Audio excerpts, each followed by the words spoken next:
Broadway show, The Boyfriend. And Rodgers and Hammerstein were casting for their new musical called Pipe Dream, and I was asked to audition.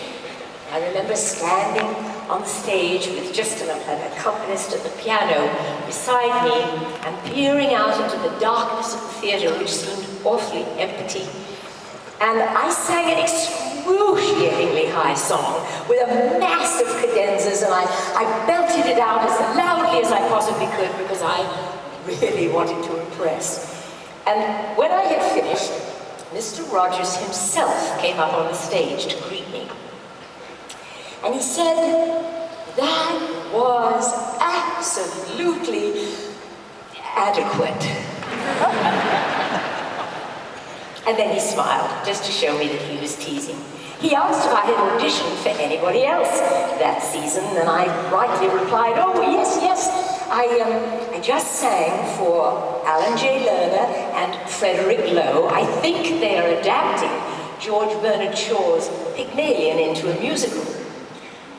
And Mr. Rodgers looked at me for a full couple of seconds, and then he said, "You know, I think if they ask you to take that other show, you should do it. Take that job."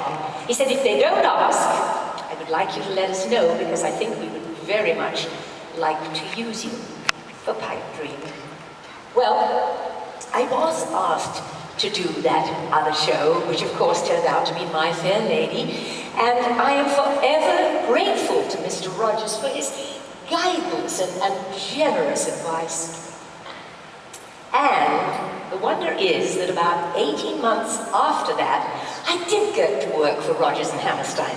They adapted for television the story of Cinderella, and they asked me to play the title role. It was to be broadcast live on television, and just before we aired, some kind soul came up to me in the wings and said, "You do realize, don't you, that probably more people will see the show this evening than if you played to packed houses in My Fair Lady for about 15 years, which wasn't exactly what I needed to hear just before we were rolling cameras and I was broadcast all across America.